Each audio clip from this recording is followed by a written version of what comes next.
Yeah, yeah. Let me hit him with that. Let me hit him with that. Let me hit him with. I'll never forget the first time I saw Jasmine, and no joke, where I worked at, smaller mini Storytime, y'all welcome. But the first time I remember seeing Jasmine, no joke, like where I worked at, which I'm gonna have to make this a Storytime too, but Yeah. I'm gonna have to, because this is like real shit. Like where I worked at was so fucking depressing. Like it was this shit where it was like, it was third shift overnight, and you had folks that literally loved to keep shit going, and it was so bad. Everybody was fucking on everybody.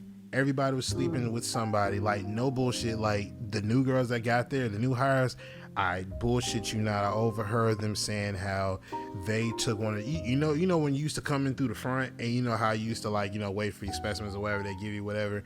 Those guys that was in the front, one of those guys ended up fucking one of the new girls that got there, and I was telling him, I said, bro, not bro as in like them, but I was like, yo, like, I'm probably the best thing that you got in here, so you need to pay attention to what I'm telling you, because it's gonna come to light in a second. And lo and behold, one of the airheaded ones ended up fucking one of the dudes, and I was like, I don't know why the fuck you did that. Now you're gonna be the talk of the lab. And then, like, and the thing with me was, they, every time, like, if somebody came in, like, if like Jasmine walked in, anytime that like they would see me talking to her, they would immediately think that I'm flirting. Immediately. Even if it was just on some shit with like, hey, how was your day? What's been going on? Like, oh, it's been going all right, just smaller chitter chat. And like they'll be like, hey man, get out of there, just fucking around, you know what I mean? But every time like a girl came around and I would just speak to say hello, just being regular, they would think I'm trying to, like, oh, I'm trying to find a way to fuck, or I'm trying to flirt. That was how sick it was in that lab. So no joke, the first time I saw Jasmine, ladies and gentlemen, I will never forget this shit, and I'm not exaggerating. This is what it seemed like to me. When she walked in that lab,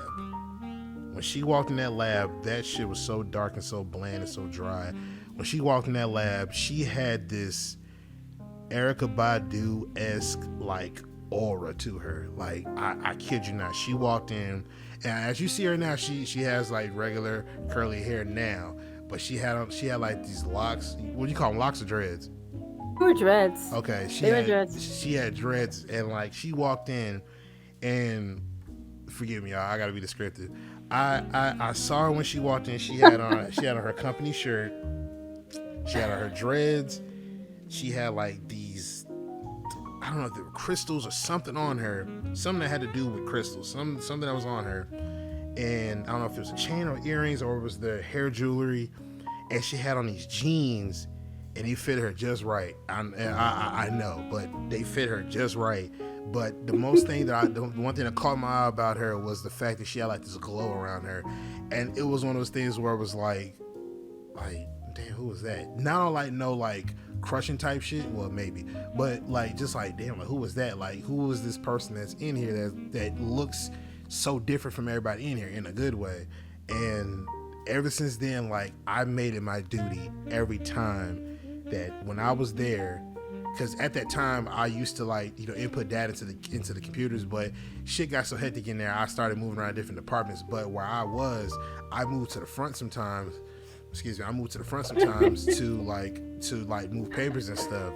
So when I would move papers around up in there, I would strategically go up there to start moving papers around because I knew what time she would be there. No bullshit, Jasmine. I used to literally gauge what time I knew you were going to be there. So I would hurry up and do what I got to do back there so I could come to the front and meet you there, because I wanted nobody else.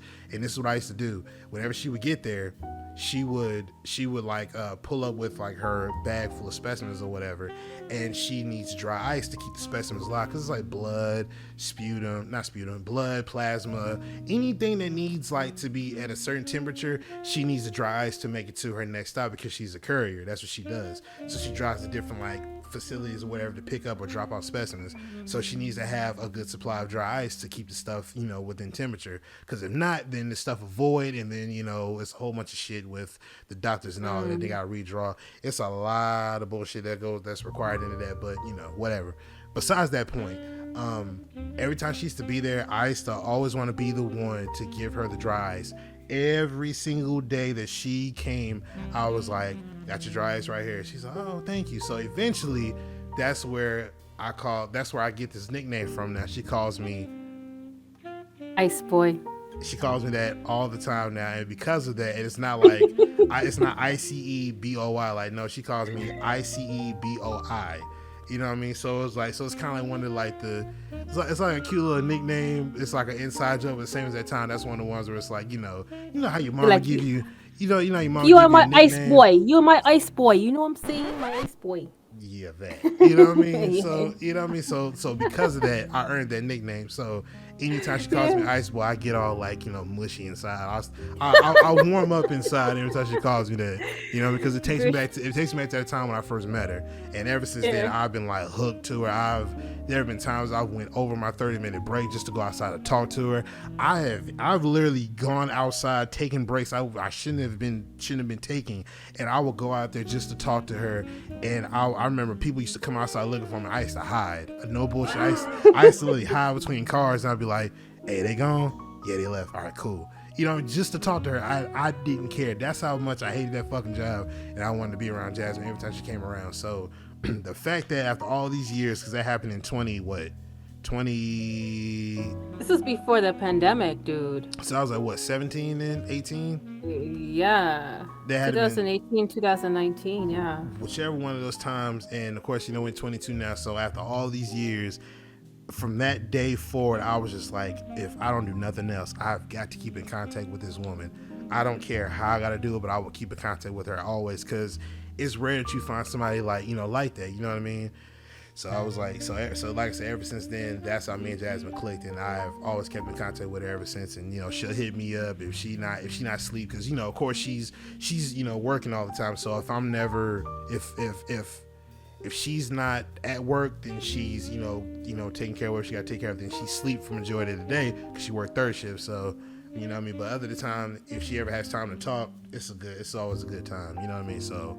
You know, I tell her all the time I miss her, and I'm gonna come see you. You know what I mean? So I'm gonna try to make that happen. But ladies and gentlemen, this is proof. Yeah, this is like all being recorded. This is you living can't back proof. down. Like, you know what I'm saying? This is living proof. So so if anything ever happens to me, God forbid, do not let them tell you nothing different. Like this is this person right here that I'm talking to right here.